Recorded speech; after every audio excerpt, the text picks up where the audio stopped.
한국 온다니 미국도 주랭랑이다. 이란의 다급한 요청에 한국이 응답했습니다. 중국, 러시아를 우방으로 두고 미국 무서운 줄 몰랐죠. 하지만 정작 중국과 러시아는 전쟁이 시작되자 흔적도 없이 사라져버렸습니다. 그 자리를 메꾼 게 바로 한국이죠. 한국군이 도착한다는 소식에 흔들린 건 바로 미군이었습니다. 도대체 어떻게 돌아가고 있는지 바로 알아보겠습니다. 저는 이란 국방부 전략분석실에서 근무하고 있습니다. 공식 직함은 군사정보분석관이지만 실제로 하는 일은 각국 군사력을 평가하고 동맹국들과의 협력 가능성을 검토하는 거였어요. 사무실은 국방부 건물 3층에 있었는데 창문 너머로는 테헤란 시내가 내려다 보였죠. 전쟁이 시작되기 전까지만 해도 제 책상 위에는 러시아와 중국에서 보낸 군사협력 제안서들이 쌓여 있었습니다. 두툼한 문서들이었는데 표지마다 양국 국방부 공식 도장이 찍혀 있었어요. 내용은 비슷했습니다. 유사시 즉각적인 군사 지원을 약속한다는 거였죠. 두 나라 모두 우리에게 같은 말을 반복했어요. 전쟁이 나면 우리만 믿으라고요. 미국 따위는 상대도 안 된다면서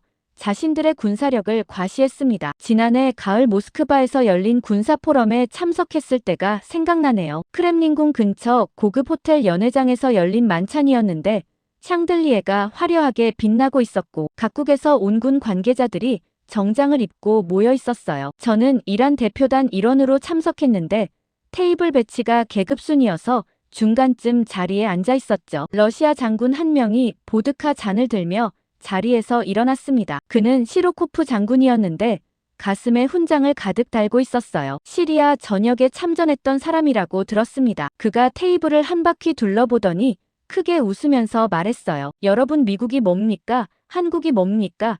그들은 진짜 전쟁이 뭔지 모릅니다. 목소리가 워낙 커서 옆 테이블에 앉아있던 중국 장군도 고개를 돌렸어요. 시로코프 장군이 술잔을 한 번 더 들어올리며 주위를 둘러봤습니다. 우리 러시아는 실전 경험이 풍부합니다.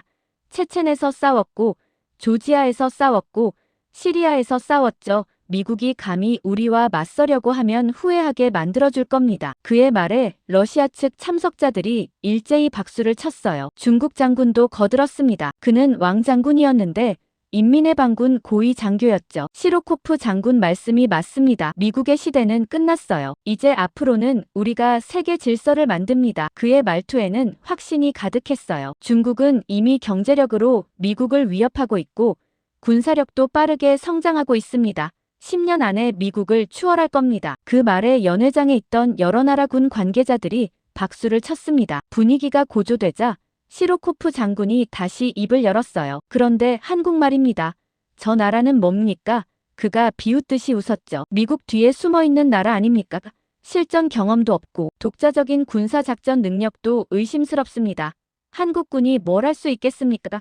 왕 장군도 맞장구를 쳤어요. 한국은 그저 미국의 앞잡이일 뿐입니다. 미국이 빠지면 아무것도 못합니다. 회의실 분위기는 웃음으로 가득 찼어요. 저도 그때는 그 말을 의심하지 않았습니다. 러시아는 시리아에서 실전을 치렀고 중국은 엄청난 군사력을 보유하고 있었으니까요. 양국 모두 핵무기를 가지고 있었고 유엔 안보리 상임이사국이었죠. 그들이 우리를 지원한다면 미국과의 전쟁에서도 버틸 수 있다고 믿었습니다. 만찬이 끝날 무렵 시로코프 장군이 저에게 다가왔어요. 이란 친구, 걱정하지 마십시오. 전쟁이 나면 우리가 즉시 지원할 겁니다.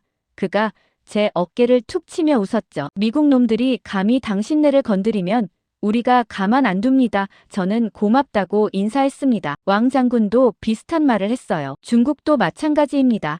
우리는 친구를 저버리지 않습니다. 귀국 후 국방부에 제출한 보고서에도 러시아와 중국의 군사 지원 가능성을 높게 평가했어요. 상부에서도 만족스러워했죠. 국방장관이 직접 저를 불러 잘했다고 격려해주기도 했습니다. 우리에게는 든든한 동맹이 있다면서 미국도 함부로 건드리지 못할 거라고 했어요. 그런데 전쟁이 시작되고 불과 6시간 만에 모든 게 무너졌습니다. 그날 아침 미국의 공습이 시작됐고 우리 방공망 여러 곳이 동시에 타격을 받았어요. 상황실에는 경보음이 계속 울렸고 각 기지에서 보고가 쏟아져 들어왔습니다. 레이더 기지 피격, 통신 시설 마비, 미사일 기지 타격 보고들이 끊임없이 들어오는데 손쓸 방법이 없었어요. 저는 급히 러시아 측 연락 담당자에게 전화를 걸었습니다. 약속했던 군사 지원이 언제쯤 가능한지 물어보려고 했죠. 하지만 전화는 연결되지 않았어요. 신호음만 계속 울릴 뿐이었습니다. 몇 번을 다시 시도했지만 소용없었어요. 통화 중이라는 메시지만 반복됐죠. 혹시 회선에 문제가 있나 싶어서 다른 번호로도 걸어봤지만 마찬가지였습니다. 그때 국방부 통신실에서 메시지 하나가 도착했어요. 러시아 국방부에서 보낸 공식 문서였습니다. 내용은 짧았어요. 현재 상황에서 군사 개입은 불가능하다는 거였죠. 이유는 명시되지 않았습니다. 그냥 불가능하다는 말만 덩그러니 적혀 있었어요. 저는 그 문서를 읽고 손이 떨렸습니다. 불가능하다니요? 몇 달 전까지만 해도 전쟁이 나면 즉각 지원하겠다고 큰 소리치던 나라가 전쟁 시작 6시간 만에 손을 떼버린 겁니다. 모스크바 만찬장에서 보드카 잔을 들며 호언장담하던 시로코프 장군의 얼굴이 떠올랐어요. 미국이 감히 우리와 맞서면 후회하게 만들겠다던 그 말이 무색하게 느껴졌죠. 중국도 마찬가지였습니다. 오후가 되자 중국 외교부가 공식 성명을 발표했어요. 중국은 이번 분쟁에서 중립을 유지한다는 내용이었습니다. 중립이라니요. 저는 그 발표문을 보면서 말문이 막혔어요. 어제까지만 해도 세계를 지배할 것처럼 큰 소리치던 나라들이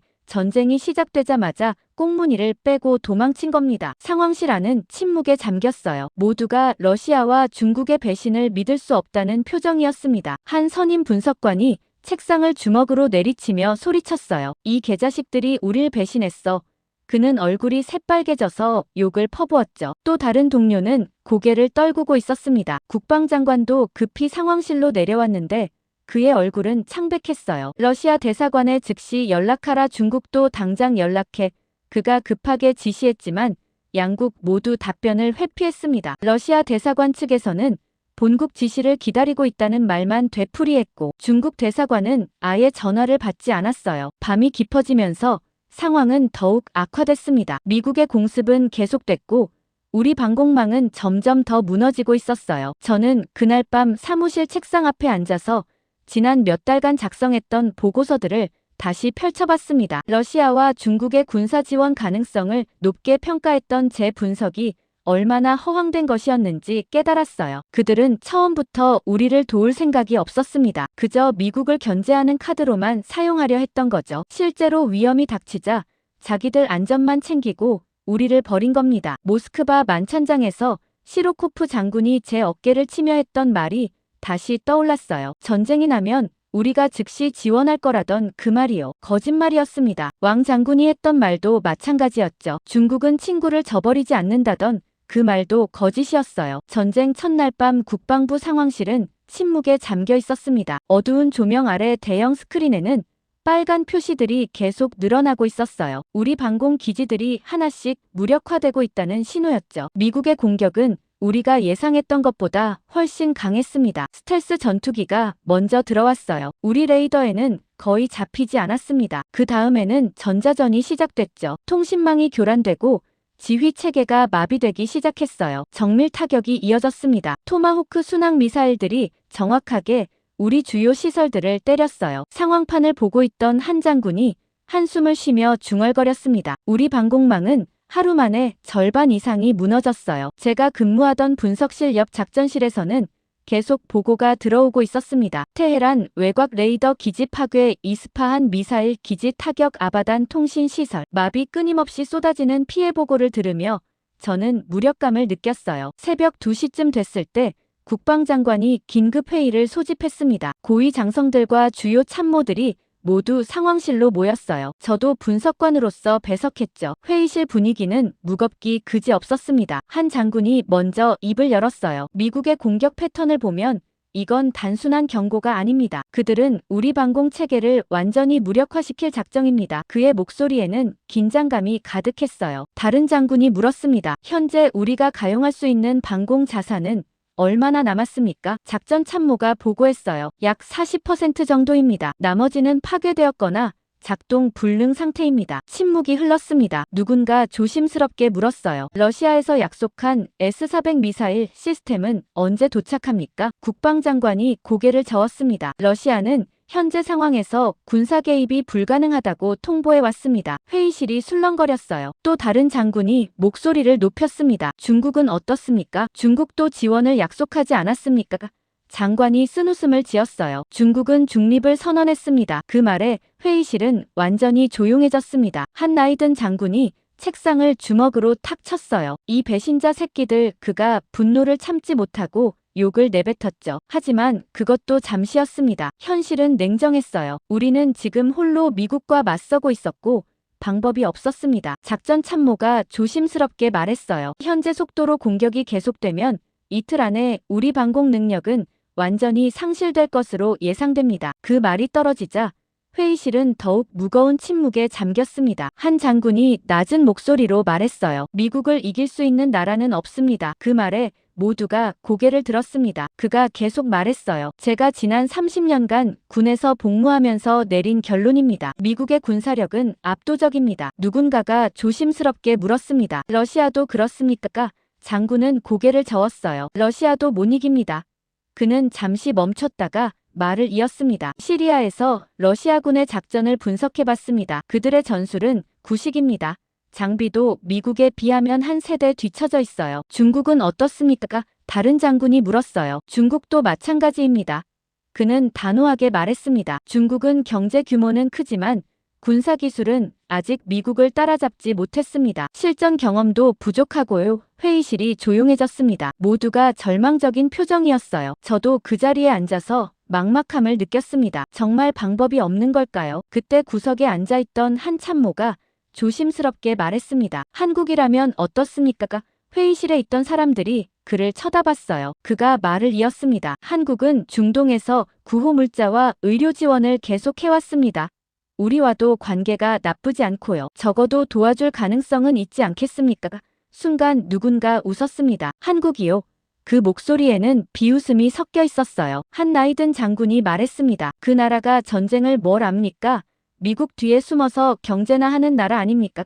다른 장군도 거들었어요. 한국이 미국을 상대로 우릴 돕는다고요? 말도 안 되는 소리입니다. 미국과 한국은 동맹입니다. 한국이 미국을 배신할 리 없어요. 하지만 그 참모는 포기하지 않았습니다. 물론 미국과의 관계 때문에 직접적인 군사 지원은 어려울 수 있습니다. 하지만 인도적 지원이나 의료 지원 정도는 가능하지 않겠습니까? 그 정도라도 지금 우리에겐 필요합니다. 국방장관이 그를 바라봤어요. 자네 말은 이해하지만 현실적으로 한국이 우리를 도울 이유가 있겠습니까? 참모가 대답했습니다. 한국은 중동에서 석유를 수입합니다. 우리와의 관계를 완전히 끊을 수는 없을 겁니다. 그리고 한국은 지금 중동 시장에서 영향력을 키우고 있습니다. 이번 기회에 우리와 관계를 강화하려 할 수도 있어요. 하지만 대부분의 장군들은 고개를 저었습니다. 한 장군이 단호하게 말했어요. 한국이 미국을 상대한다고요? 그건 불가능합니다. 미국이 압력을 넣으면 한국은 꼼짝 못합니다. 그 나라는 미국 없이는 살 수 없어요. 다른 장군도 동의했습니다. 한국은 미국 무기를 쓰고 미국 기술로 경제를 키운 나라입니다. 미국이 싫다고 하면 한국은 움직이지 못합니다. 말도 안 되는 소리입니다. 회의실 분위기는 다시 무거워졌어요. 결국 그 제안은 묵살됐습니다. 국방장관이 회의를 마무리하며 말했어요. 일단 현재 가용한 자산으로 최대한 방어에 집중합니다. 외교부와 협력해서 국제사회의 중재를 요청하고요. 하지만 모두가 알고 있었어요. 그건 시간을 버는 것에 불과하다는 걸요. 회의가 끝나고 며칠이 지났지만 상황은 나아지지 않았습니다. 미국의 공습은 계속됐고 우리는 속수무책이었어요. 그날 오후 국방부 정보국장이 급히 상황실로 들어왔습니다. 그의 손에는 태블릿이 들려 있었어요. 여러분 이것 좀 보십시오. 그가 숨을 헐떡이며 말했습니다. 뭡니까? 국방장관이 물었어요. 정보국장이 태블릿을 대형 스크린에 연결했습니다. 아랍에미리트에서 방금 들어온 영상입니다. 화면이 켜지자 사막 한가운데 공군기지가 보였어요. 아부다비 외곽에 있는 알다프라 공군기지였습니다. 영상 속에서는 거대한 수송기가 활주로에 천천히 착륙하고 있었어요. 기체가 완전히 멈추자 뒤쪽 화물칸 문이 천천히 열렸습니다. 그리고 그 안에서 무언가가 나타나기 시작했어요. 미사일 발사되었습니다. 거대한 바퀴가 달린 발사 차량이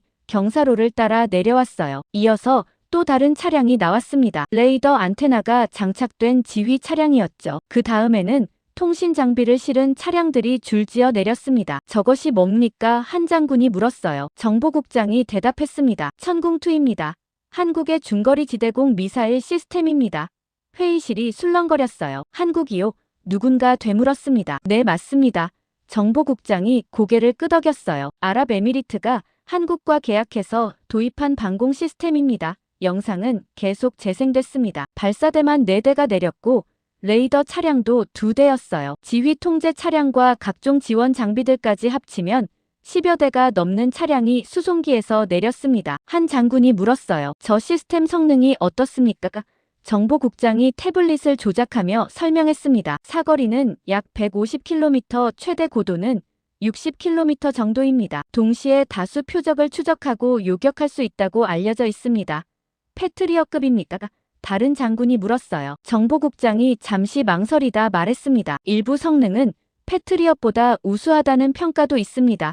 회의실이 조용해졌습니다. 하지만 우리를 정말 놀라게 한 건 미사일 성능이 아니었어요. 국방장관이 물었습니다. 그런데 이게 왜 지금 중요합니까? 아랍에미리트의 방공 시스템이 우리와 무슨 상관입니까?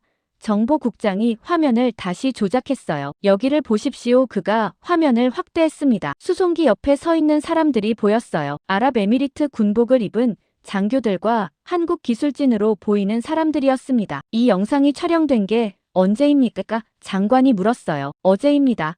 정보국장이 대답했습니다. 그런데 아랍에미리트가 이 시스템을 계약한 게 언제죠? 작전 참모가 물었어요. 정보국장이 잠시 자료를 확인하더니 말했습니다. 3달 전입니다. 회의실이 술렁거렸어요. 3달 전에 계약해서 벌써 배치됐다는 겁니까? 한 장군이 믿을 수 없다는 표정으로 물었습니다. 네, 맞습니다.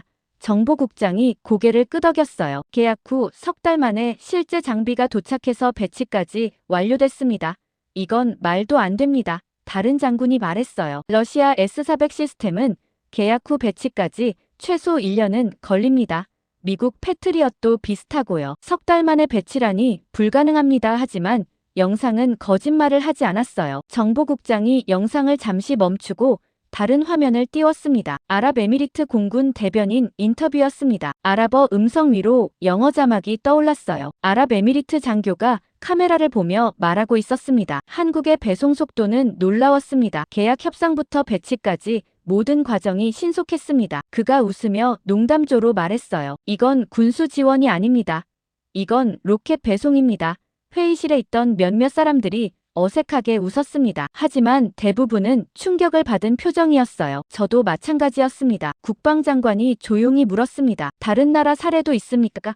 정보국장이 고개를 끄덕이며 화면을 다시 바꿨어요. 폴란드입니다. 작년에 한국과 대규모 방산 계약을 체결했는데 K9 자주포가 계약 후 6개월 만에 인도됐습니다. 보통 이런 대형 장비는 1년에서 2년은 걸리는데요. 또 다른 화면이 나타났습니다. 호주였어요. 호주도 한국산 자주포를 도입하기로 했는데 배송 일정이 다른 경쟁 업체들보다 월등히 빨랐다고 합니다. 한 장군이 중얼거렸습니다. 저게 정말 가능한 겁니까? 가능합니다.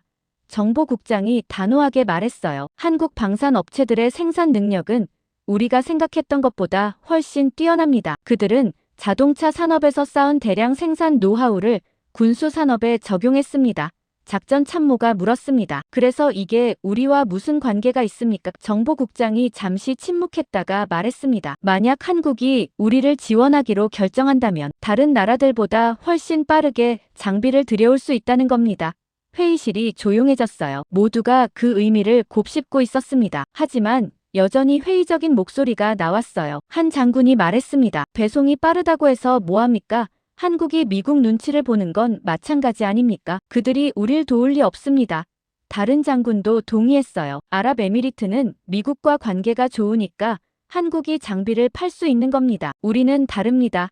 미국과 전쟁 중인 우리에게 한국이 무기를 판다는 건 상상도 못할 일입니다. 국방장관도 고개를 끄덕였습니다. 하지만 정보국장은 포기하지 않았어요. 그가 마지막 영상을 틀었습니다. 다시 아랍에미리트 공군기지 장면이었어요. 이번에는 천공 시스템이 완전히 전개된 모습이었습니다. 발사대들이 사막에 배치돼 있었고 레이더가 작동하고 있었어요. 아랍에미리트 장군 한 명이 카메라 앞에서 인터뷰하고 있었습니다. 우리는 이번 도입으로 방공 능력이 크게 향상됐습니다. 그가 자신있게 말했어요. 그리고 앞으로도 한국을 우선 파트너로 삼을 것입니다. 왜냐하면 그들은 약속을 지키기 때문입니다. 영상이 끝났습니다. 회의실은 침묵에 잠겼어요. 저는 그 영상을 보면서 생각했습니다. 석 달 만에 배치라니 정말 믿기 어려운 속도였어요. 그리고 그 속도가 우리에게도 가능하다면 어떨까요? 그날 회의가 끝난 후 국방장관이 저를 따로 불렀습니다. 장관실로 들어가자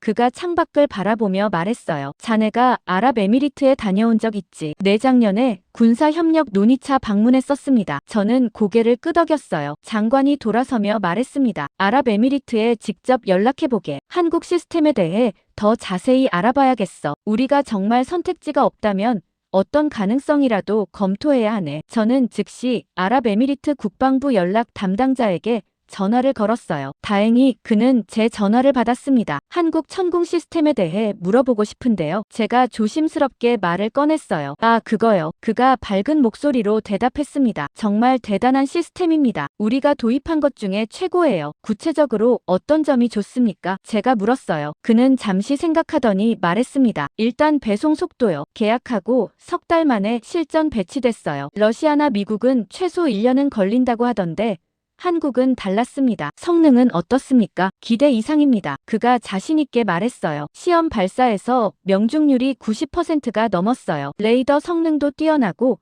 동시 표적 추적 능력도 우수합니다. 혹시 한국 측 담당자를 소개받을 수 있을까요? 제가 조심스럽게 물었습니다. 그는 잠시 망설이더니 말했어요. 지금 아랍에미리트에 한국 국방부에서 파견 나온 외교관이 있습니다. 소개해드릴 수 있을 것 같은데요. 이틀 후 아랍에미리트에서 돌아온 우리 외교관이 국방부 회의실에 들어왔습니다. 그는 지난주 아부다비를 방문했던 사람이었어요. 회의실에는 국방장관과 주요 참모들이 모여 있었습니다. 외교관이 자리에 앉으며 입을 열었어요. 한국은 우리가 생각했던 나라가 아닙니다. 그의 첫마디부터 충격적이었습니다. 무슨 뜻입니까? 국방장관이 물었어요. 외교관이 가방에서 자료들을 꺼내며 말했습니다. 저는 이번에 아랍에미리트에서 한국 방산 관계자들을 직접 만났습니다. 그리고 한국을 직접 다녀왔고요. 그가 사진 몇 장을 테이블 위에 펼쳤어요. 한국의 방산 공장들 사진이었습니다. 이게 뭡니까? 한 장군이 물었습니다. 한화창원 공장입니다. 외교관이 설명했어요. 여기서 자주포와 각종 군수 장비를 생산하는데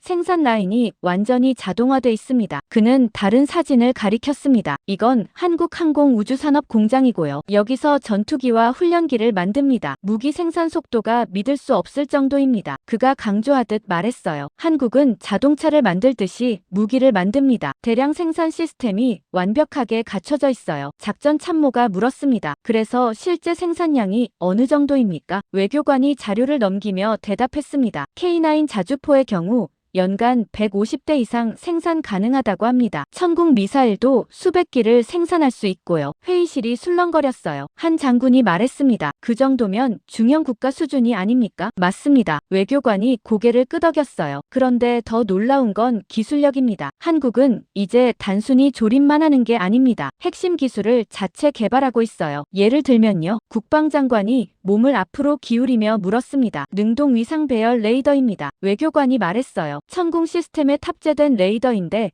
이게 자체 기술로 만든 겁니다. 추적 성능이 미국 패트리엇 레이더와 비슷하거나 일부는 더 낫다고 평가받고 있어요. 한 장군이 의심스럽다는 표정으로 물었습니다. 그건 한국 측 주장 아닙니까? 아닙니다. 외교관이 단호하게 말했어요. 아랍에미리트 군이 직접 시험해본 결과입니다. 실제로 요격 시험에서 명중률이 90%를 넘었다고 합니다. 그는 또 다른 자료를 꺼냈습니다. 그리고 물류 능력은 거의 군사작전 수준입니다. 물류요. 작전 참모가 되물었어요. 네. 외교관이 설명을 이어갔습니다. 한국은 전 세계로 물건을 배송하는 시스템이 완벽합니다. 항공 화물부터 해상 운송까지 모든 게 체계적이에요. 그래서 아랍에미리트 사막까지 장비를 석 달 만에 가져다 놓을 수 있었던 겁니다. 그가 잠시 멈췄다가 말을 이었어요. 아랍에미리트 장군이 제게 이런 말을 했습니다. 러시아나 중국한테 주문하면 1년 넘게 기다려야 하는데 한국은 석 달이면 끝이라고요. 그래서 우리는 앞으로 한국을 우선 파트너로 삼기로 했다고 하더군요. 회의실이 조용해졌습니다. 외교관이 마지막으로 한 가지를 덧붙였어요. 그리고 아랍에미리트는 한국에 대한 보답으로 석유 공급을 우선적으로 하기로 했다고 합니다. 한국이 필요로 하는 만큼 안정적으로 공급하겠다고요. 석유 공급이요. 국방장관이 놀라며 물었습니다. 네. 외교관이 고개를 끄덕였어요. 아랍에미리트 입장에서는 한국이 정말 믿을 만한 파트너라는 겁니다. 약속한 걸 지키니까요. 한 장군이 여전히 의심스럽다는 표정으로 말했습니다. 하지만 한국이 미국 동맹인 건 변함없지 않습니까? 외교관이 잠시 생각하더니 말했습니다. 제가 아랍에미리트에서 만난 한국 외교관이 이런 말을 하더군요. 한국은 동맹 관계를 중시하지만 독자적인 판단도 한다고요. 특히 중동 시장은 한국에게 매우 중요하기 때문에 미국 눈치만 보지는 않는다고 했습니다. 정말 그럴까요? 다른 장군이 회의적으로 물었어요. 외교관이 자료를 정리하며 마지막으로 말했습니다. 아랍에미리트 국방장관이 했던 말을 그대로 전하겠습니다. 그가 잠시 숨을 고르고 말했어요. 한국이 계속 이런 속도로 성장하면 그 나라는 천하무적이 될 겁니다. 그 말이 떨어지자 회의실은 완전히 조용해졌습니다. 천하무적이라니 한국을 그렇게 평가한 겁니까? 국방장관이 조용히 물었어요. 네. 외교관이 고개를 끄덕였습니다. 아랍에미리트는 한국을 정말 높게 평가하고 있었습니다. 회의가 끝난 후 저는 사무실로 돌아와 생각에 잠겼어요. 한국이라는 나라를 우리는 너무 과소평가했던 게 아닐까요? 석 달 만에 배치되는 무기 시스템, 90%가 넘는 명중률, 완벽한 물류 능력, 그리고 약속을 지키는 나라. 어쩌면 우리에게 필요한 건 바로 이런 파트너가 아닐까요? 아랍에미리트에서 들려온 이야기는 저를 계속 생각하게 만들었습니다. 사무실 책상에 앉아 한국에 관한 자료들을 다시 펼쳐봤어요. 그런데 뭔가 부족했습니다. 무기 시스템과 생산 능력에 대한 정보는 많았지만 정작 중요한 게 빠져 있었어요. 한국군 자체에 대한 평가였습니다. 저는 문득 한 사람이 떠올랐습니다. 군사학 교수 파르하디였어요. 그는 테헤란 대학에서 비교 군사학을 가르치는 사람이었고 20년 넘게 각국 군대를 연구해 온 전문가였죠. 특히 아시아 국가들의 군사력에 대해 깊이 있는 분석을 해왔다고 들었습니다. 다음 날 오후 저는 대학 캠퍼스에 있는 그의 연구실을 찾아갔어요. 문을 두드리자 안에서 들어오라는 목소리가 들렸습니다. 연구실은 책으로 가득했어요. 벽면을 따라 책장이 빼곡히 들어서 있었고 책상 위에도 자료들이 산더미처럼 쌓여 있었죠. 파르하디 교수가 안경을 벗으며 저를 맞이했습니다. 어서 오게. 무슨 일인가? 그가 의자를 권하며 물었어요. 저는 자리에 앉으며 단도직입적으로 물었습니다. 교수님, 한국군에 대해 여쭤보고 싶습니다. 한국군이요. 그가 잠시 생각하는 표정을 지었어요. 갑자기 왜 한국군입니까? 지금 상황에서 우리가 협력할 수 있는 나라를 찾고 있습니다. 제가 솔직하게 말했어요. 한국이 가능성이 있을까 해서요. 파르하디 교수가 안경을 다시 쓰며 잠시 웃었습니다. 그러더니 조용히 물었어요. 자네는 베트남 전쟁 이야기를 알고 있나? 베트남 전쟁이요. 저는 고개를 저었습니다. 한국군과 무슨 관계가 있습니까? 교수가 책장으로 다가가 두툼한 책 한 권을 꺼냈어요. 미국에서 출판된 베트남 전쟁 연구서였습니다. 그가 책을 펼치며 말했습니다. 한국군이 베트남에 파병됐을 때 미군 내부에서도 이런 말이 돌았다네. 그는 책의 한 구절을 찾아 읽기 시작했어요. 한국군이 들어가면 그 지역은 전장이 아니라 사냥터가 된다. 저는 그 말을 듣고 놀라서 교수를 바라봤습니다. 사냥터요. 그게 무슨 뜻입니까? 교수가 책을 덮으며 설명했어요. 한국군은 베트남에서 전사자 대비 사살 비율이 압도적으로 높았다네. 미군이나 다른 동맹군들과는 비교가 안 될 정도였지. 정글 전투에서 특히 뛰어났다고 해. 하지만 그건 오래전 이야기 아닙니까? 제가 반문했어요. 지금과는 다르지 않을까요? 교수가 고개를 저었습니다. 자네 한국의 징병제를 알고 있나? 징병제요. 내 모든 남자가 군대에 갑니다. 교수가 설명을 이어갔어요. 한국 남자들은 대부분 20대에 군 복무를 합니다. 기간은 약 2년 정도 되지. 그 기간 동안 혹독한 군사훈련을 받는다네. 저는 그 말을 듣고 고개를 끄덕였습니다. 우리도 징병제가 있지 않습니까? 다르다네. 교수가 단호하게 말했어요. 한국의 징병제는 다른 나라와 차원이 달라. 왜냐하면 한국은 지금도 전쟁 중이거든. 전쟁 중이요. 제가 되물었습니다. 휴전이지 종전이 아니야. 교수가 설명했어요. 한국과 북한은 1953년부터 휴전 상태일 뿐 공식적으로 전쟁이 끝난 게 아니라네. 그래서 한국군은 항상 실전 태세를 유지하고 있지. 그는 다른 책을 꺼내며 계속 말했습니다. 한국군의 훈련 강도는 세계에서도 손꼽힌다네. 특히 동원 체계가 완벽해. 예비군 제도가 잘 갖춰져 있어서 유사시 단시간 내에 수백만 명을 동원할 수 있지. 수백만 명이요? 저는 놀라서 물었어요. 정말입니까? 교수가 고개를 끄덕였습니다. 한국의 인구가 5천만 명 정도 되는데 그중 훈련받은 예비역이 수백만 명이야. 게다가 모두 현대식 무기 사용법을 알고 있지. 그는 조용히 말했어요. 그 나라 전체가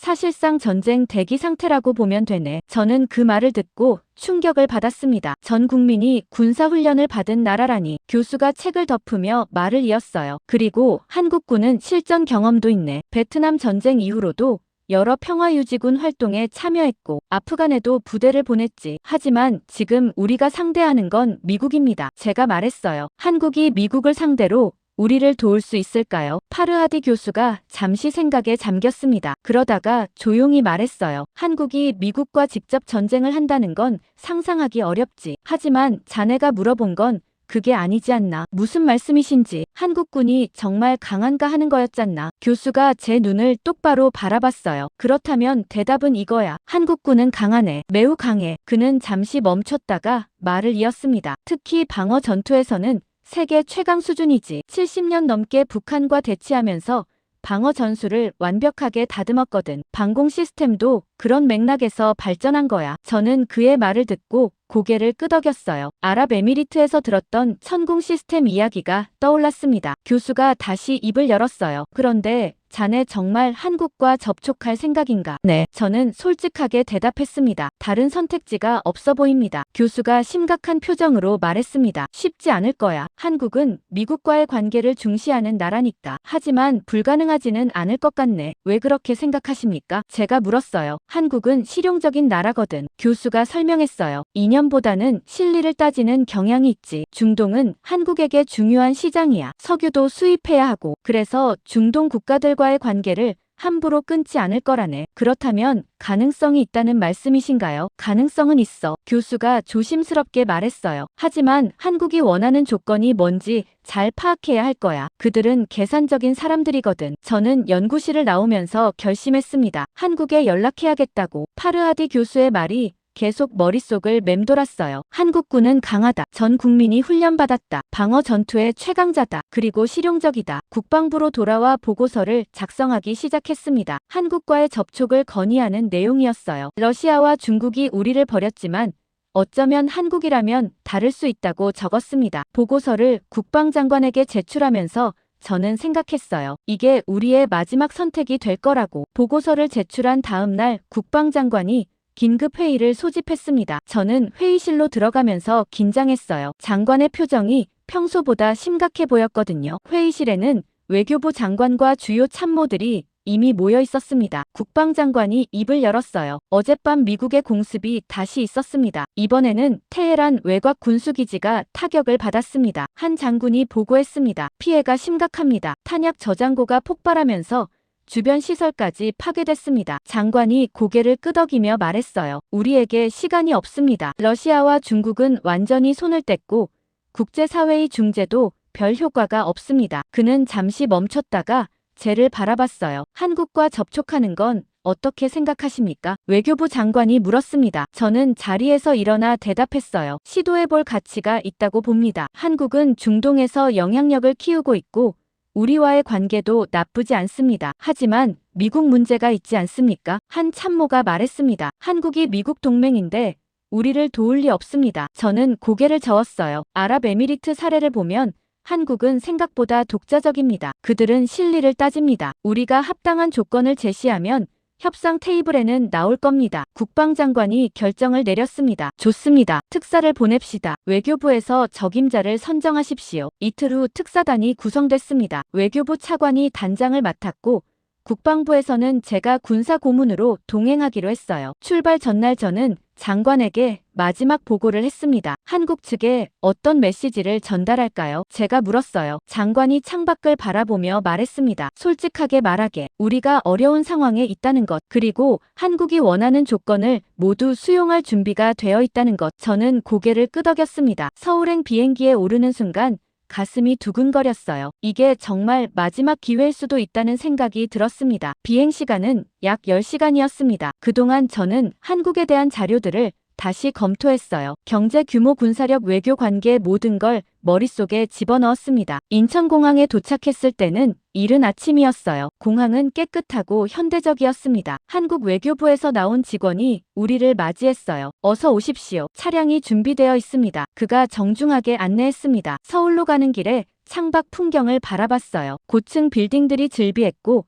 도로는 깨끗하게 정비되어 있었습니다. 이게 한국인가? 외교부 차관이 중얼거렸어요. 생각보다 훨씬 발전했군요. 외교부 청사에 도착하자 한국 측 대표들이 우리를 맞이했습니다. 회의실로 안내받았는데 테이블에는 생수와 다과가 준비되어 있었어요. 한국 외교부 국장이 자리에 앉으며 말했습니다. 먼 길 오시느라 수고하셨습니다. 무슨 용건으로 오셨는지 듣겠습니다. 우리 차관이 입을 열었어요. 현재 이란은 어려운 상황에 처해 있습니다. 미국의 공격으로 많은 피해를 입고 있고 동맹국들도 우리를 도와주지 않고 있습니다. 한국 국장이 고개를 끄덕이며 들었습니다. 차관이 말을 이었어요. 우리는 한국과 협력하고 싶습니다. 군사적 지원이든 인도적 지원이든 한국이 도와줄 수 있다면 우리는 어떤 조건이든 수용할 준비가 되어 있습니다. 회의실이 잠시 조용해졌습니다. 한국 국장이 신중하게 말했어요. 솔직히 말씀드리겠습니다. 이란을 돕는 것은 우리에게 큰 부담입니다. 미국과의 관계 때문입니다. 저는 그 말을 듣고 가슴이 철렁했어요. 역시 거절하는 건가? 하지만 국장이 계속 말했습니다. 그렇다고 해서 불가능한 건 아닙니다. 정말입니까? 차관이 몸을 앞으로 기울이며 물었어요. 국장이 잠시 웃었습니다. 미국은 신경 쓰지 않습니다. 저는 그 말을 듣고 깜짝 놀랐어요. 회의실이 순간 조용해졌습니다. 미국을 신경 쓰지 않는다니요? 차관이 조심스럽게 물었습니다. 무슨 뜻입니까? 한국 국장이 설명했어요. 우리는 미국과 동맹 관계이지만 모든 결정을 미국에 맡기지는 않습니다. 특히 중동은 우리에게 중요한 지역입니다. 석유를 수입해야 하고 방산 시장도 크니까요. 그래서 중동 정책은 우리가 독자적으로 결정합니다. 그렇다면 차관이 기대에 찬 목소리로 말했어요. 도와주실 수 있다는 겁니까? 국장이 손을 들어 제지했습니다. 다만 한 가지 조건이 있습니다. 무엇입니까? 제가 물었어요. 국장이 진지하게 말했습니다. 이란에 있는 한국 교민들의 안전이 우선입니다. 우리에게는 약 200명의 교민이 이란에 거주하고 있습니다. 전쟁이 격화되면서 이들의 안전이 위협받고 있습니다. 차관이 고개를 끄덕였어요. 당연히 보호하겠습니다. 국장이 더 구체적으로 말했습니다. 보호가 아닙니다. 수송입니다. 교민들을 안전하게 한국으로 데려오는데 협조해 주셔야 합니다. 공항 이용과 출국 절차를 신속하게 처리해 주시고 안전한 이동을 보장해 주셔야 합니다. 알겠습니다. 차관이 즉시 대답했어요. 모든 협조를 하겠습니다. 국장이 만족스러운 표정을 지었습니다. 그렇다면 교민들을 안전하게 수송하는 작전이 완료되는 대로 군사 지원을 검토하겠습니다. 군사 지원이요? 제가 놀라서 물었습니다. 정말 가능합니까? 국장이 저를 바라봤어요. 가능합니다. 다만 직접적인 전투 지원은 어렵습니다. 대신 방공 시스템 같은 방어 무기는 제공할 수 있습니다. 저는 그 말을 듣고 충격을 받았습니다. 그들은 정말 우리를 도울 생각이 있었어요. 그것도 미국 눈치를 보지 않고요. 차관이 물었습니다. 언제쯤 가능하겠습니까? 국장이 대답했어요. 교민 수송 작전이 일주일 안에 완료될 것으로 봅니다. 그 이후 즉시 장비를 보낼 수 있습니다. 일주일이요? 저는 속으로 감탄했어요. 아랍에미리트 때처럼 빠른 거였습니다. 회의가 끝나고 호텔로 돌아오는 길에 차관이 말했습니다. 믿기지 않습니다. 정말 도와주겠다는 겁니까? 저도 놀랐습니다. 제가 대답했어요. 하지만 더 놀라운 건 그들의 우선순위입니다. 무슨 말입니까? 차관이 물었어요. 저는 창밖을 바라보며 말했습니다. 그들은 전쟁보다 먼저 자국민을 생각하고 있었습니다. 군사 지원을 논의하기 전에 교민 안전부터 확보하려는 거예요. 그게 그렇게 특별합니까? 차관이 되물었습니다. 저는 고개를 끄덕였어요. 러시아와 중국은 우리가 공격받는 순간 도망갔습니다. 하지만 한국은 자국민 안전을 먼저 챙기고 그 다음에 우리를 돕겠다고 합니다. 이게 진짜 책임감 있는 나라의 모습 아닙니까? 차관도 고개를 끄덕였습니다. 그날 밤 호텔방에서 저는 테헤란에 보고서를 보냈어요. 한국이 협력 의사를 밝혔다는 내용이었습니다. 그리고 교민 수송 작전에 전폭 협조하라는 지시를 요청했습니다. 서울에서 돌아온 다음 날 국방부는 즉시 움직였습니다. 저는 교민 수송 작전 지원 태스크포스에 배정됐어요. 회의실에 모인 참모들에게 국방장관이 지시했습니다. 한국 교민 수송 작전에 전폭 협조하십시오. 이란 전역에 흩어진 교민들을 신속하게 모으고 안전하게 공항까지 이송하는데 필요한 모든 지원을 제공하십시오. 한 장군이 물었어요. 우리 군 병력을 호위에 투입합니까? 당연합니다. 장관이 단호하게 말했습니다. 한국 교민들에게 단 한 명도 피해가 생기면 안 됩니다. 우리는 즉시 한국 대사관과 협조를 시작했어요. 한국 측에서는 교민 명단을 보내왔습니다. 테헤란에 약 60명, 이스파한에 40명, 아바단과 기타 지역에 100명 정도가 흩어져 있었어요. 저는 이란군 수송부대와 함께 작전을 계획했습니다. 먼저 각 지역 교민들을 집결지로 모으고 그곳에서 테헤란 공항으로 이송하는 방식이었어요. 문제는 이동 중 안전이었습니다. 미국의 공습이 계속되고 있었고 도로 상황도 불안정했죠. 호위 병력을 최대한 배치하십시오. 제가 지시했어요. 그리고 이동 경로는 실시간으로 모니터링하고 문제가 생기면 즉시 보고하십시오. 사흘째 되는 날 작전이 시작됐습니다. 각 지역에서 교민들이 집결지로 모여들기 시작했어요. 한국 대사관 직원들이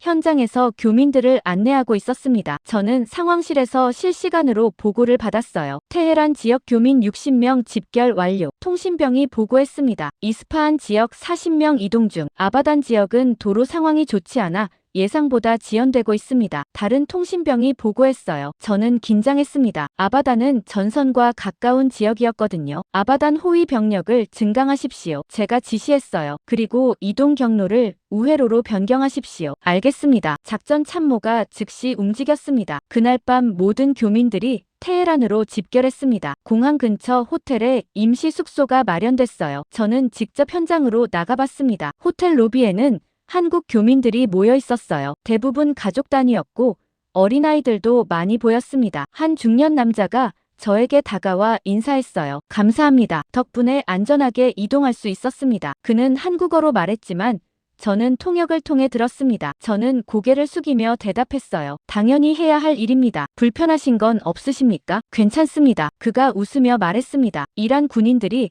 정말 친절하게 도와주셨어요. 아이들도 무사히 왔고요. 저는 그 말을 듣고 안도했습니다. 다음 날 새벽 한국에서 수송기가 도착한다는 연락이 왔어요. 저는 공항 관제탑에 올라가 대기했습니다. 동이 트기 시작할 무렵 하늘에서 불빛이 보였어요. 거대한 수송기가 활주로에 착륙하고 있었습니다. 한국 공군 C-170 수송기였습니다. 비행기 문이 열리자 한국 공군 장교들이 내렸어요. 그들은 신속하게 움직였습니다. 탑승 준비를 시작하십시오. 한국 측 책임자가 지시했습니다. 교민들이 버스를 타고 공항으로 이동했어요. 저는 그들을 배웅하기 위해 탑승구까지 따라갔습니다. 한 할머니가 제 손을 잡으며 말했어요. 고맙습니다. 이란이 우리를 이렇게 보호해줄 줄 몰랐어요. 통역이 그 말을 전해주자 저는 뭉클했습니다. 안전하게 돌아가십시오. 제가 말했어요. 교민들이 차례로 비행기에 올랐습니다. 마지막 사람이 탑승하자 한국 공군 장교가 저에게 격려했어요. 협조해 주셔서 감사합니다. 그가 영어로 말했습니다. 저도 격려로 답했습니다. 수송기 문이 닫히고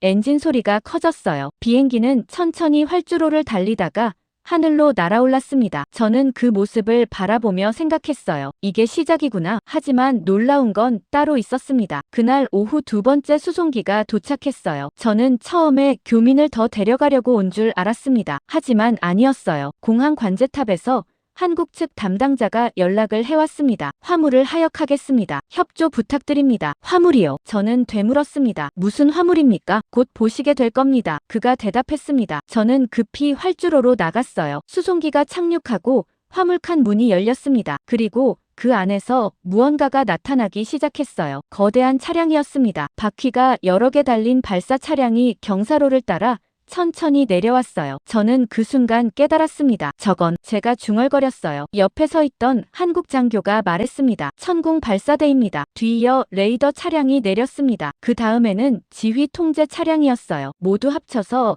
8대의 차량이 수송기에서 내렸습니다. 저는 그 광경을 보면서 말문이 막혔어요. 교민을 태우러 온 수송기에 이런 장비까지 실어온 겁니까? 효율적이지 않습니까? 한국 장교가 웃으며 말했습니다. 빈 비행기로 돌아갈 필요가 없으니까요. 저는 그제야 이해했습니다. 한국은 왕복 비행을 모두 활용한 거였어요. 갈 때는 장비를 싣고 오고 올 때는 교민을 태우고 가는 거죠. 놀라운 효율성이었습니다. 그날 저녁 국방부 상황실에 보고가 올라왔어요. 한국 교민 200명 전원 무사 출국 완료. 그리고 천공 시스템 일부 도착. 국방장관이 만족스러운 표정을 지었습니다. 한국은 약속을 지키는 나라로군요. 그가 말했어요. 저도 고개를 끄덕였습니다. 하지만 속으로는 다른 생각을 했어요. 약속을 지킬 뿐만 아니라 그 이상을 해내는 나라였습니다. 교민 수송과 장비 배치를 동시에 해낸 겁니다. 그것도 일주일 만에요. 다음 날 세 번째 수송기가 도착했습니다. 이번에도 장비들이 가득 실려 있었어요. 발사대 레이더 통신 장비 탄약까지 모든 게 완벽하게 갖춰져 있었습니다. 한국 기술진들도 함께 왔습니다. 그들은 즉시 장비 설치 작업에 들어갔어요. 저는 그 모습을 보면서 감탄했습니다. 이게 바로 아랍에미리트에서 봤던 그 속도구나. 로켓 배송이라는 말이 과장이 아니었어요. 이틀 만에 천공 시스템 전체가 도착했고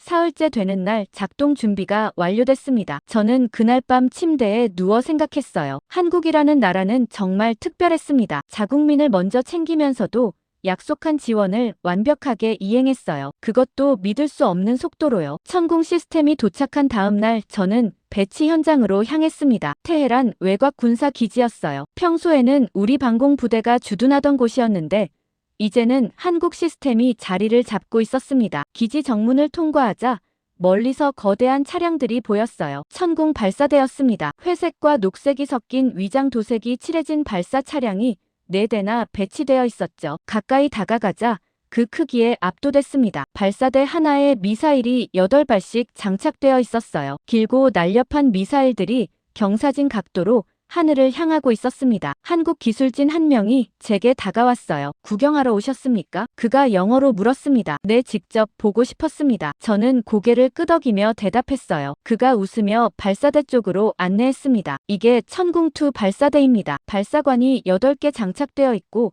한 번에 여러 표적을 동시에 요격할 수 있습니다. 그는 자랑스럽게 설명했어요. 저는 발사대를 천천히 둘러봤습니다. 차체는 튼튼해 보였고 바퀴도 대형이었어요. 험한 지형에서도 이동할 수 있게 설계된 거였죠. 사거리는 어느 정도입니까? 제가 물었습니다. 150km 정도입니다. 그가 대답했어요. 고도는 60km까지 요격 가능합니다. 저는 속으로 계산해봤어요. 그 정도면 테헤란 전역을 방어할 수 있는 범위였습니다. 옆에 있던 이란 장군 한 명이 다가왔어요. 저것들이 정말 작동합니까? 그가 회의적인 투로 물었습니다. 한국 기술진이 자신있게 대답했어요. 곧 보시게 될 겁니다. 우리는 레이더 차량 쪽으로 이동했습니다. 발사대보다 더 거대한 차량이었어요. 지붕 위에는 육각형 모양의 거대한 안테나가 장착되어 있었습니다. 이게 능동 위상 배열 레이더입니다. 기술진이 설명했어요. 360도 전 방위를 감시할 수 있고 동시에 수십 개 표적을 추적합니다. 그는 차량 안으로 저를 안내했습니다. 내부는 각종 전자장비로 가득했어요. 화면들이 여러 개 설치되어 있었고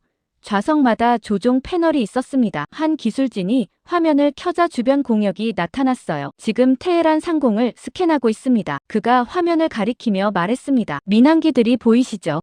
저건 화물기고 저건 여객기입니다. 화면에는 작은 점들이 움직이고 있었어요. 각 점마다 정보가 표시됐습니다. 고도, 속도, 방향 모든 게 실시간으로 나타났죠. 탐지거리는 얼마나 됩니까? 제가 물었어요. 400km 정도입니다. 그가 대답했습니다. 스텔스 표적도 탐지할 수 있습니다. 저는 깜짝 놀랐습니다. 스텔스도요? 그렇습니다. 기술진이 자신있게 말했어요. 물론 탐지거리는 좀 줄어들지만 가능합니다. 우리는 지휘 차량으로 이동했습니다. 이곳이 작전의 중추였어요. 모든 발사대와 레이더가 이 차량과 연결되어 있었습니다. 지휘관석에 앉은 한국 장교가 저를 맞이했어요. 어서 오십시오. 시스템 통합 테스트를 보여드리겠습니다. 그가 화면을 조작하기 시작했습니다. 화면에는 전체 시스템 상태가 나타났어요. 발사대 4대 정상. 그가 확인했습니다. 레이더 2대 정상. 통신 시스템 정상. 모든 게 녹색불로 표시되고 있었어요. 저는 그 광경을 보면서 감탄했습니다. 완벽하게 통합된 시스템이었어요. 한국 장교가 이란 측 운용 요원들을 불렀습니다. 이제부터 여러분이 직접 조작하는 법을 배우게 됩니다. 그가 말했어요. 이란 병사 몇 명이 자리에 앉았습니다. 한국 기술진들이 하나하나 설명하기 시작했어요. 저도 뒤에서 그 교육을 지켜봤습니다. 설명은 체계적이었어요. 레이더 작동법부터 표적 식별 요격 절차까지 모든 게 매뉴얼화되어 있었습니다. 한 이란 병사가 물었어요. 이게 정말 미국 미사일을 막을 수 있습니까? 한국 기술진이 단호하게 대답했습니다. 가능합니다. 토마호크 순항 미사일도 요격할 수 있습니다. 그날 오후 실전 배치가 완료됐습니다. 4대의 발사대가 테헤란 주요 지점에 분산 배치됐어요. 레이더는 중앙에 위치해서 전 지역을 감시할 수 있게 했습니다. 저는 지휘 차량에 남아서 최종 점검을 지켜봤어요. 한국 장교가 무전으로 각 발사대에 연락했습니다. 1번 발사대 준비 상태 확인. 1번 준비 완료. 무전기에서 답이 왔습니다. 2번 발사대 준비 상태 확인. 2번 준비 완료. 차례로 모든 발사대가 보고했어요. 장교가 저를 돌아보며 말했습니다. 지금부터 이 지역 방공은 한국군이 맞습니다. 저는 그 말을 듣는 순간 뭔가 달라진 걸 느꼈어요. 며칠 전까지만 해도 우리는 무력했습니다. 미국의 공격에 속수무책으로 당하고 있었죠. 하지만 이제는 달랐어요. 옆에 서 있던 이란 장군이 중얼거렸습니다. 정말 믿어도 되는 겁니까? 그가 여전히 의심스럽다는 표정이었어요. 한국 장교가 웃으며 대답했습니다. 곧 증명하게 될 겁니다. 그날 저녁 국방부 상황실에 보고가 올라왔어요. 천공 시스템 배치 완료. 작전 준비 태세 갖춤. 국방장관이 보고를 받으며 물었습니다. 정말 신뢰할 수 있는 겁니까? 현장에 있던 제가 대답했습니다. 장비는 완벽합니다. 레이더 성능도 우수하고 발사대도 잘 작동합니다. 한국 기술진들도 전문적이었습니다. 하지만 장관은 여전히 불안한 표정이었어요. 실전에서 검증되기 전까지는 알 수 없습니다. 그가 조심스럽게 말했습니다. 저도 그 말에 동의할 수밖에 없었어요. 아무리 좋은 장비라도 실전에서 증명되지 않으면 의미가 없었으니까요. 하지만 한편으로는 기대도 됐습니다. 만약 이 시스템이 정말 작동한다면 전쟁의 흐름이 바뀔 수도 있었어요. 그날 밤 저는 기지 숙소에서 잠을 청했습니다. 창밖으로 천궁 발사대가 보였어요. 거대한 실루엣이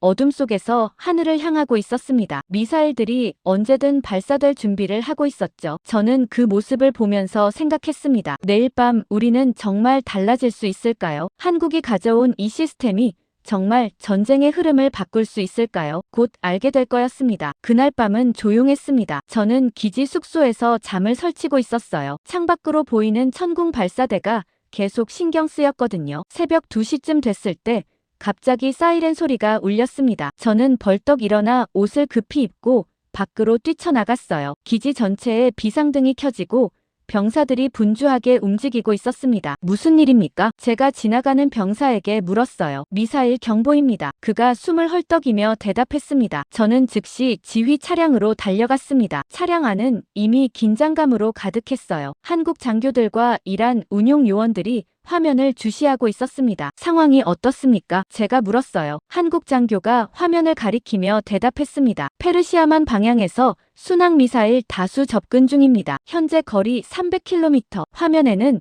빨간 점들이 나타나 있었어요. 천천히 우리 쪽으로 움직이고 있었습니다. 몇 발입니까? 제가 다시 물었습니다. 12발 확인됐습니다. 장교가 긴장된 목소리로 대답했어요. 저는 가슴이 철렁했습니다. 12발이나 되는 미사일이 동시에 날아오고 있었어요. 아마 미국의 토마호크 순항 미사일일 거였습니다. 표적 분석 완료. 다른 요원이 보고했습니다. 테헤란 시내 주요 시설들을 겨냥하고 있습니다. 국방부 청사와 발전소 통신 시설이 포함되어 있습니다. 한국 장교가 조용히 지시했어요. 요격 준비. 네. 요원들이 일제히 대답했습니다. 저는 숨을 죽이고 화면을 바라봤어요. 빨간 점들이 점점 가까워지고 있었습니다. 200km. 한 요원이 거리를 읽었습니다. 150km. 목소리가 점점 긴장되고 있었어요. 100km. 이제 요격 사거리 안으로 들어왔습니다. 한국 장교가 마지막 확인을 했어요. 각 발사대 준비 상태는 1번 준비 완료. 무전기에서 답이 왔습니다. 2번 준비 완료. 3번 준비 완료. 4번 준비 완료. 모든 발사대가 대기 중이었습니다. 장교가 심호흡을 하고 명령했어요. 발사. 그 순간 밖에서 엄청난 소리가 들렸습니다. 쿵쿵쿵. 연속적인 발사음이었어요. 저는 급히 창밖을 내다봤습니다. 천궁 발사대에서 불꽃이 뿜어져 나오고 있었어요. 하얀 연기 기둥을 남기며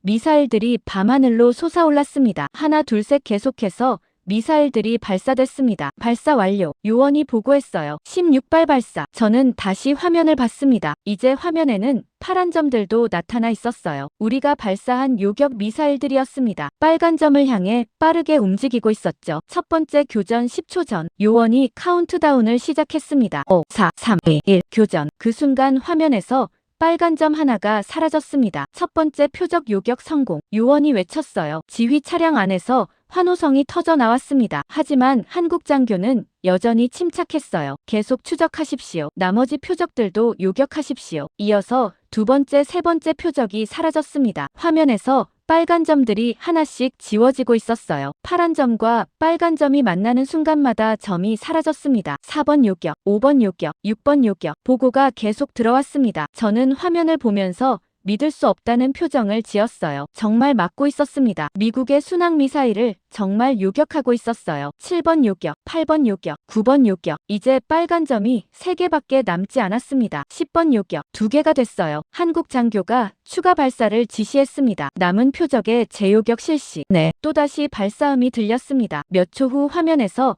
빨간 점 하나가 더 사라졌어요. 11번 요격. 마지막 표적 하나만 남았습니다. 그 점은 계속 우리 쪽으로 다가오고 있었어요. 파란 점이 그것을 쫓아가고 있었습니다. 거리가 점점 좁혀지고 있었어요. 모두가 숨을 죽이고 화면을 바라봤습니다. 그리고 마침내 12번 요격 성공. 요원이 외쳤습니다. 화면에서 마지막 빨간 점이 사라졌어요. 전 표적 요격 완료. 한국 장교가 선언했습니다. 지휘 차량 안이 폭발했습니다. 환호성과 박수 소리가 터져 나왔어요. 이란 병사들이 서로 껴안으며 기뻐했습니다. 해냈다. 정말 해냈어. 한 이란 장교가 소리쳤습니다. 저도 모르게 주먹을 불끈 쥐었어요. 가슴이 뛰고 있었습니다. 우리가 막았다. 미국 미사일을 우리가 막아낸 겁니다. 한국 장교가 무전기를 들고 각 발사대에 연락했어요. 수고했습니다. 모두 훌륭했습니다. 감사합니다. 무전기에서 답이 왔습니다. 저는 한국 장교에게 다가갔습니다. 놀랍습니다. 정말 놀라워요. 제가 흥분해서 말했어요. 12발 중 몇 발을 요격한 겁니까? 장교가 차분하게 대답했습니다. 12발 중 10발입니다. 10발이요. 저는 되물었습니다. 그럼 명중률이 83%입니다. 그가 말했어요. 하지만 실전 상황을 고려하면 매우 우수한 결과입니다. 저는 고개를 끄덕였습니다. 83%면 충분히 높은 수치였어요. 나머지 2발은 어떻게 됐습니까? 제가 물었습니다. 우리 재래식 방공포로 한 발을 격추했습니다. 옆에 있던 이란 장교가 대답했어요. 나머지 한 발은 목표를 빗나가 외곽 지역에 떨어졌습니다. 피해는 경미합니다. 저는 안도했습니다. 테헤란 시내는 무사한 거였어요. 밖으로 나가자 병사들이 모여서 환호하고 있었습니다. 발사대 주변에는 발사 후 남은 연기가 아직 피어오르고 있었어요. 한 이란 병사가 제게 다가와 말했습니다. 장군님, 우리가 해냈습니다. 미국 미사일을 막았어요. 그의 목소리에는 믿을 수 없다는 감정이 섞여 있었습니다. 저도 믿기 어려웠어요. 며칠 전까지만 해도 우리는 속수무책으로 당하고 있었는데 이제는 달랐습니다. 이란 장군들이 서로를 바라봤습니다. 한 장군이 조용히 말했어요. 우리가 정말 막았습니다. 그의 목소리가 떨리고 있었습니다. 다른 장군도 고개를 끄덕였어요. 믿을 수 없군요. 한국 시스템이 정말 작동했어요. 저는 그들의 반응을 보면서 이해했습니다. 모두가 반신반의했던 거예요. 한국 장비를 믿고 싶었지만 확신할 수 없었던 겁니다. 하지만 이제는 달랐습니다. 실전에서 증명됐으니까요. 그날 밤 국방부에 긴급 보고가 올라갔습니다. 미국 순항미사일 12발 공격, 천궁 시스템으로 10발 요격 성공, 테헤란 주요 시설 피해 없음. 국방장관이 그 보고를 받고 처음으로 웃었다고 들었습니다. 저는 숙소로 돌아와 침대에 앉았어요. 아직도 가슴이 두근거리고 있었습니다. 창밖으로 천궁 발사대가 보였어요. 이제 그 모습이 달라 보였습니다. 더 이상 의심스러운 장비가 아니었어요. 우리를 지켜준 방패였습니다. 그날 밤 요격 성공 소식은 빠르게 퍼져나갔습니다. 저는 다음날 아침 국방부로 출근했어요. 상황실에는 각국 반응을 분석하는 팀이 긴급 소집되어 있었습니다. 정보국장이 모니터를 가리키며 말했어요. 미국 펜타곤에서 긴급 회의가 열렸습니다. 화면에는 외신 뉴스가 떠 있었습니다. 미국 국방부 대변인이 기자들 앞에서 브리핑하고 있었어요. 어젯밤 이란에 대한 정밀 타격 작전이 있었습니다. 그가 딱딱한 표정으로 말했습니다. 일부 미사일이 요격됐다는 보고를 받았습니다. 기자 한 명이 손을 들고 물었어요. 몇 발이나 요격됐습니까? 대변인이 잠시 망설이다 대답했습니다. 현재 분석 중입니다. 구체적인 수치는 확인되는 대로 발표하겠습니다. 정보국장이 화면을 끄며 말했어요. 펜타곤 내부 보고서를 입수했습니다. 그가 문서를 펼쳤습니다. 여기 보십시오. 미국 측 분석입니다. 우리가 문서를 들여다봤어요. 영어로 작성된 보고서였는데 핵심 부분이 형광펜으로 표시되어 있었습니다. 이란 방공 능력이 갑자기 2세대 상승했다. 한 장군이 그 부분을 소리내어 읽었습니다. 기존 시스템으로는 설명할 수 없는 수준이다. 정보국장이 다음 페이지를 넘겼어요. 그리고 여기를 보십시오. 또 다른 문장이 표시되어 있었습니다. 신형 방공 시스템의 출처를 파악할 필요가 있다. 즉각적인 대응 방안 마련 요구됨. 저는 그 문서를 보면서 웃음이 나왔습니다. 미국이 당황하고 있었어요. 정보국장이 말했습니다. 미국 정보부가 움직이고 있습니다. 누가 우리에게 방공 시스템을 제공했는지 파악하려고 혈안이 되어 있습니다. 곧 알게 되겠죠. 한 참모가 말했어요. 한국이라는 걸요. 국장이 고개를 끄덕이며 다른 화면을 띄웠습니다. 이번에는 러시아 뉴스였어요. 모스크바 국방부 청사가 보였습니다. 러시아어 자막이 흘러가고 있었는데 통역관이 옆에서 번역해줬어요. 이란의 방공 능력이 급격히 향상됐다는 보고가 있습니다. 아나운서가 말하고 있었습니다. 러시아 국방부는 이에 대해 긴급 분석에 들어갔습니다. 화면이 바뀌며 러시아 군사 전문가가 나타났어요. 그가 심각한 표정으로 말했습니다. 이란이 사용한 시스템은 우리 것이 아닙니다. 중국 것도 아닙니다. 그렇다면 누구 겁니까? 진행자가 물었어요. 전문가가 잠시 멈췄다가 대답했습니다. 정황상 한국 시스템으로 보입니다. 한국이요? 진행자가 놀라며 되물었습니다. 네. 전문가가 고개를 끄덕였어요. 한국의 천궁 시스템일 가능성이 높습니다. 아랍에미리트에 배치된 것과 유사한 성능을 보이고 있습니다. 정보국장이 화면을 끄며 말했습니다. 러시아가 충격을 받았습니다. 자기들 S-400 시스템보다 한국 시스템이 먼저 배치됐으니까요. 한 장군이 비웃듯이 말했어요. 전쟁 나면 우리를 도와주겠다던 놈들이 이제 와서 놀라고 있군요. 국장이 다시 화면을 켰습니다. 이번에는 중국 뉴스였어요. 베이징 외교부 청사에서 기자회견이 열리고 있었습니다. 중국 외교부 대변인이 단상에 서 있었어요. 기자가 질문했습니다. 이란에 한국 무기가 배치됐다는 보도에 대해 어떻게 생각하십니까? 대변인이 잠시 당황한 표정을 지었습니다. 우리는 그 보도의 진위를 확인하고 있습니다. 그가 조심스럽게 대답했어요. 중국은 중동 평화를 지지하며 모든 당사국이 자제해 주길 바랍니다. 전형적인 외교적 답변이었습니다. 정보국장이 설명했어요. 중국 내부 회의록도 입수했습니다. 그가 또 다른 문서를 펼쳤습니다. 베이징에서 긴급 회의가 열렸습니다. 중국 국방부와 외교부가 참석했고요. 회의 내용이 뭡니까? 국방장관이 물었어요. 국장이 문서를 읽었습니다. 한국의 중동 진출 속도를 과소평가했다. 우리의 전략적 판단에 오류가 있었다. 재검토가 필요하다. 회의실이 조용해졌습니다. 한 참모 가 중얼거렸어요. 중국도 당황하고 있군요. 국장이 말을 이었습니다. 더 흥미로운 건 이겁니다. 그가 다른 페이지를 펼쳤어요. 한국을 견제할 방안을 마련해야 한다. 중동에서 한국의 영향력 확대는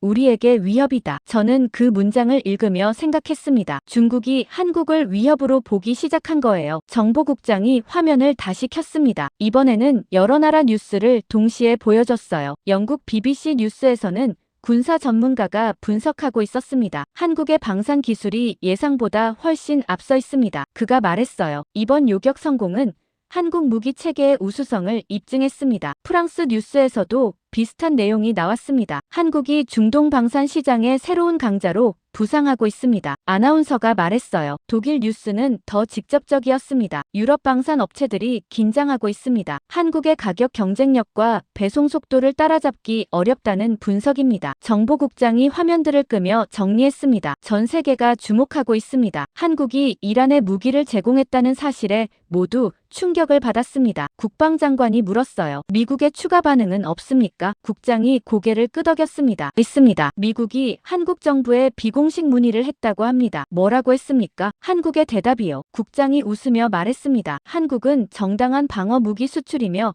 국제법에 위배되지 않는다고 답했답니다. 그리고 중동 국가들과의 협력은 계속될 것이라고 못 박았다고 하더군요. 회의실에서 박수 소리가 터져 나왔습니다. 저도 모르게 손뼉을 쳤어요. 한 장군이 감탄하며 말했습니다. 한국은 정말 배짱이 있군요. 미국 눈치 안 보고 자기 갈 길 가는군요. 다른 장군도 동의했어요. 러시아나 중국은 미국 눈치 보느라 우리를 버렸는데 한국은 다르군요. 정보국장이 마지막 자료를 꺼냈습니다. 그리고 이게 가장 중요한 정보입니다. 그가 문서를 들어올렸어요. 중동 국가들의 반응입니다. 무슨 반응입니까? 제가 물었습니다. 국장이 읽기 시작했어요. 아랍에미리트가 한국에 추가 주문을 했습니다. 천궁 시스템을 더 도입하기로 했답니다. 사우디아라비아도 관심을 보이고 있고요. 요르단도 문의했다고 합니다. 저는 그 말을 듣고 놀랐습니다. 이번 요격 성공이 한국 무기의 광고가 된 거였어요. 국장이 말을 이었습니다. 중동 국가들이 한국 방산업체에 연락하고 있습니다. 다들 한국 방공망을 원하고 있어요. 국방장관이 만족스럽게 웃었습니다. 우리가 한국을 선택한 게 옳았군요. 저도 고개를 끄덕였어요. 그날 오후 저는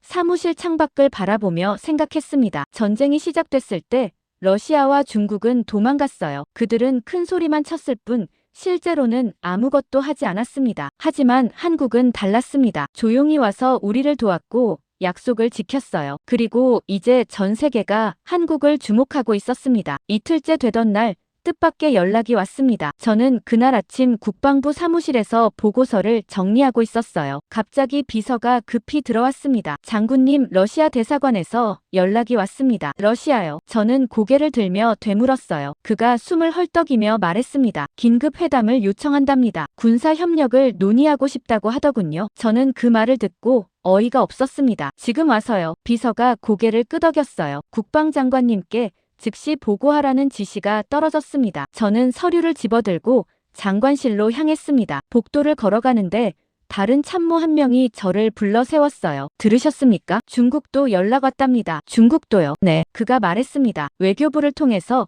평화 중재를 제안했다고 하더군요. 장관실에 도착하자 이미 여러 고위 장성들이 모여 있었습니다. 국방장관이 책상에 기댄 채 팔짱을 끼고 서 있었어요. 표정이 싸늘했습니다. 들어오게. 장관이 저를 보며 말했어요. 저는 자리에 앉았습니다. 장관이 입을 열었어요. 러시아와 중국에서 연락이 왔습니다. 모두들 알고 계시겠지만 타이밍이 참 절묘하군요. 한 장군이 비웃듯 말했습니다. 우리가 불타고 있을 때는 어디 있었습니까? 이제 와서 협력을 논의하자니요. 다른 장군도 거들었어요. 한국 시스템이 성공하니까 이제 관심을 보이는 겁니다. 우리가 무력할 때는 외면하더니 말입니다. 장관이 책상 위에 놓인 문서를 들어올렸습니다. 러시아 측 제안서입니다. 그가 문서를 펼쳤어요. S-400 미사일 시스템 제공 군사 고문단 파견 정보 공유 등을 제안하고 있습니다. 저는 그 내용을 듣고 한숨을 쉬었습니다. 전쟁 시작할 때 그렇게 해줬어야 했어요. 장관이 다른 문서를 꺼냈습니다. 중국 측 제안입니다. 평화 중재를 명분으로 내세우고 있지만 실제로는 군사물자 지원과 경제 협력을 약속하고 있습니다. 한 참모가 조심스럽게 물었어요. 받아들일 겁니까? 장관이 그를 쳐다봤습니다. 자네 생각은 어떤가? 참모가 머뭇거리다 대답했어요. 솔직히 말씀드리면 지금이라도 도움을 받는 게 나을 수도 있습니다. 전쟁은 아직 끝나지 않았으니까요. 하지만 다른 장군이 반박했습니다. 그들을 믿을 수 있습니까? 우리가 가장 필요할 때 배신한 놈들입니다. 지금 도와준다 해도 또 배신할 겁니다. 장관이 창밖을 바라보며 말했습니다. 러시아 대사관 측에 전화를 걸어주게. 직접 얘기하겠네. 비서가 전화를 연결했습니다. 스피커폰으로 목소리가 들렸어요. 러시아 대사관입니다. 여기는 이란 국방부입니다. 장관이 차갑게 말했습니다. 국방장관님과 통화하고 싶습니다. 상대방이 대답했어요. 잠시만 기다려 주십시오. 곧 러시아 측 무관이 전화를 받았습니다. 국방장관님 군사협력 제안에 대해 논의하고 싶습니다. 그가 공손하게 말했어요. 장관이 냉정하게 물었습니다. 우리가 불타고 있을 때는 어디 있었습니까? 상대방이 잠시 말을 잃었습니다. 그게 그러니까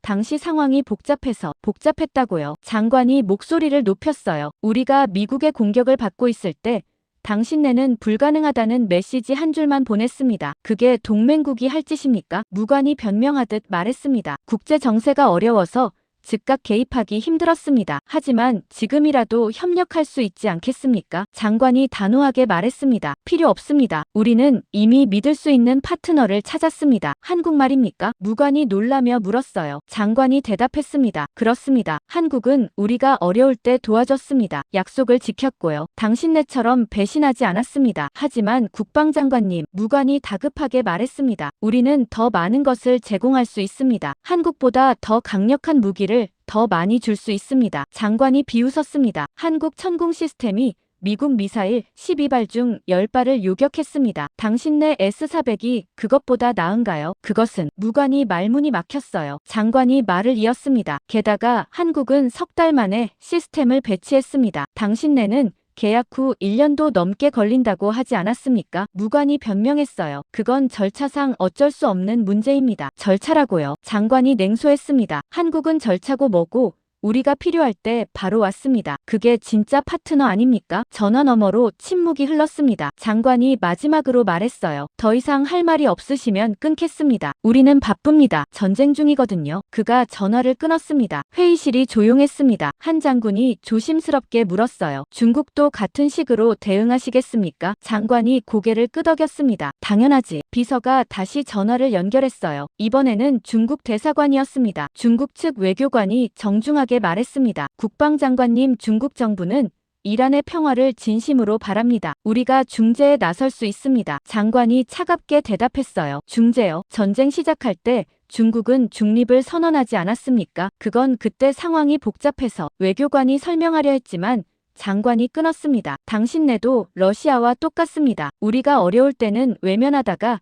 이제 와서 관심을 보이는군요. 아닙니다. 외교관이 항변했어요. 우리는 항상 이란을 생각했습니다. 다만 미국과의 관계 때문에 신중할 수밖에 없었습니다. 장관이 비웃었습니다. 한국도 미국과 동맹 아닙니까? 그런데도 우리를 도왔습니다. 당신네 변명은 통하지 않습니다. 하지만 우리는 더 많은 것을 제공할 수 있습니다. 외교관이 말했어요. 경제 지원, 군사 물자, 기술 협력 모든 게 가능합니다. 장관이 단호하게 말했습니다. 필요 없습니다. 우리는 배신자들과 협력하지 않습니다. 제발 다시 생각해 주십시오. 외교관이 애원하듯 말했어요. 장관이 마지막으로 말했습니다. 전쟁이 시작됐을 때 당신네가 도망갔다는 걸 우리는 잊지 않을 겁니다. 그리고 한국이 우리를 도왔다는 것도 기억할 겁니다. 그가 전화를 끊었습니다. 회의실에 있던 장군들이 박수를 쳤어요. 잘하셨습니다. 한 장군이 말했습니다. 저도 통쾌한 기분이었습니다. 러시아와 중국이 큰 소리치던 모습이 떠올랐어요. 미국을 상대할 수 있다던 그들이 실제로는 겁쟁이였습니다. 장관이 자리에 앉으며 말했어요. 우리가 배운 교훈이 있습니다. 진짜 친구는 어려울 때 알 수 있다는 것입니다. 모두가 고개를 끄덕였습니다. 그날 오후 저는 사무실로 돌아와 생각했어요. 러시아와 중국의 뒤늦은 연락이 오히려 한국의 가치를 더 확실하게 보여줬습니다. 그들이 배신자였다면 한국은 진정한 파트너였어요. 저는 그날 밤을 잊지 못합니다. 전쟁이 시작된 날 우리는 완전히 혼자였어요. 러시아와 중국이 우리를 버렸고 국제사회는 침묵했습니다. 미국의 공습이 계속되는데 우리는 속수무책이었죠. 방공망은 하루가 다르게 무너지고 있었고 주요 시설들이 연달아 파괴됐습니다. 국방부 상황실에서는 매일 밤 피해 보고가 쏟아졌어요. 병사들의 사기는 바닥에 떨어져 있었고 장군들은 절망적인 표정을 짓고 있었습니다. 저도 마찬가지였어요. 이 전쟁을 어떻게 버틸 수 있을까 생각하면 막막했습니다. 그런데 어느 날 밤 모든 게 바뀌었습니다. 그날 저는 테헤란 외곽 군사기지에 있었어요. 새벽 공기는 차갑고 고요했습니다. 하늘에는 별이 총총히 박혀 있었죠. 갑자기 멀리서 엔진 소리가 들렸습니다. 낮고 묵직한 소리였어요. 저는 고개를 들어 하늘을 올려다봤습니다. 어둠 속에서 불빛이 보이기 시작했어요. 점점 커지고 있었습니다. 항법등이 깜빡이며 다가오고 있었죠. 수송기였습니다. 거대한 기체가 활주로 위로 천천히 내려왔어요. 바퀴가 지면에 닿는 순간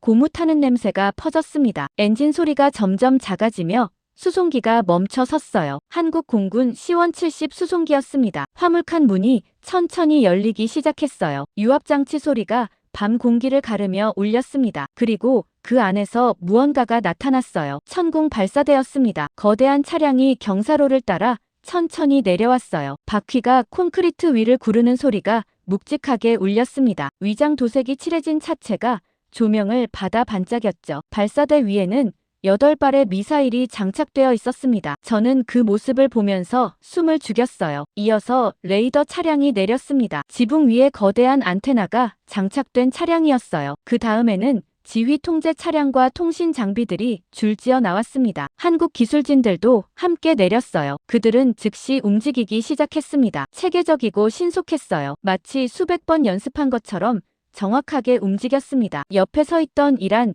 장교 한 명이 중얼거렸어요. 저게 정말 우리를 지켜줄 수 있을까요? 그의 목소리에는 의심이 섞여 있었습니다. 저도 확신할 수 없었어요. 하지만 희망은 있었습니다. 며칠 후 첫 요격이 있었습니다. 미국의 순항미사일 12발이 날아왔고 천궁 시스템이 10발을 격추했어요. 그 순간 모든 게 바뀌었습니다. 우리가 막았다는 사실을 믿을 수 없었어요. 병사들은 환호했고 장군들은 서로를 껴안았습니다. 저도 눈물이 날 것 같았습니다. 며칠 동안 절망 속에서 살다가 처음으로 희망을 본 거였어요. 그 이후로도 천궁 시스템은 계속 작동했습니다. 미국의 공습이 있을 때마다 요격에 성공했어요. 완벽하지는 않았지만 충분히 효과적이었습니다. 테헤란 시내는 예전보다 훨씬 안전해졌죠. 사람들이 다시 거리를 걷기 시작했습니다. 상점들이 문을 열었고 아이들이 학교에 갔어요. 물론 전쟁은 여전히 계속되고 있었지만 분위기는 달라졌습니다. 우리에게도 싸울 수 있는 힘이 생긴 거였어요. 그날 이후 중동 전역에서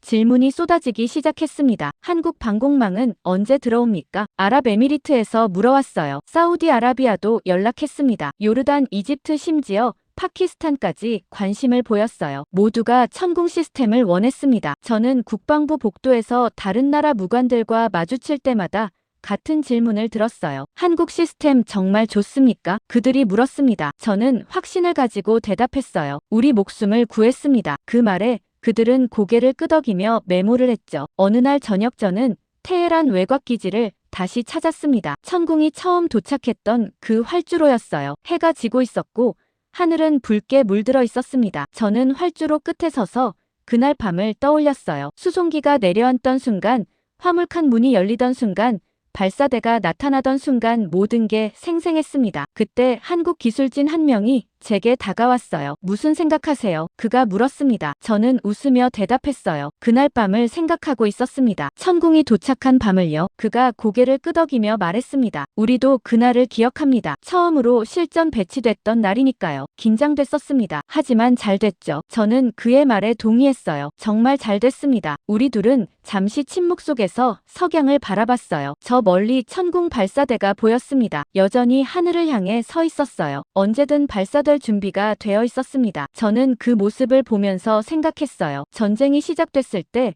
러시아와 중국은 큰 소리만 쳤습니다. 우리를 도와주겠다고 약속했지만 막상 전쟁이 나자 도망갔어요. 그들은 말만 앞세우는 겁쟁이들이었습니다. 하지만 한국은 달랐어요. 조용히 왔고 약속을 지켰습니다. 말보다 행동으로 보여줬죠. 그리고 그 행동이 우리를 구했습니다. 이제 중동 전역에서 사람들은 한국을 이야기합니다. 카페에서, 시장에서, 군사기지에서 어디서든 한국 이야기가 나와요. 한국 방공망이 대단하다더라. 한국은 약속을 지키는 나라래. 한국 무기는 믿을 수 있대. 그런 이야기들이 퍼지고 있습니다. 저는 그 이야기들을 들을 때마다 그날 밤을 떠올려요. 천궁이 도착한 밤을요. 어둠 속에서 수송기가 내려왔고 희망이 도착했던 그 밤을요. 해가 완전히 지고 어둠이 내렸습니다. 별들이 하나씩 나타나기 시작했어요. 저는 기지를 떠나기 전 마지막으로 천궁 발사대를 바라봤습니다. 조명을 받아 은은하게 빛나고 있었어요. 저 발사대가 우리를 지켜주고 있다는 생각에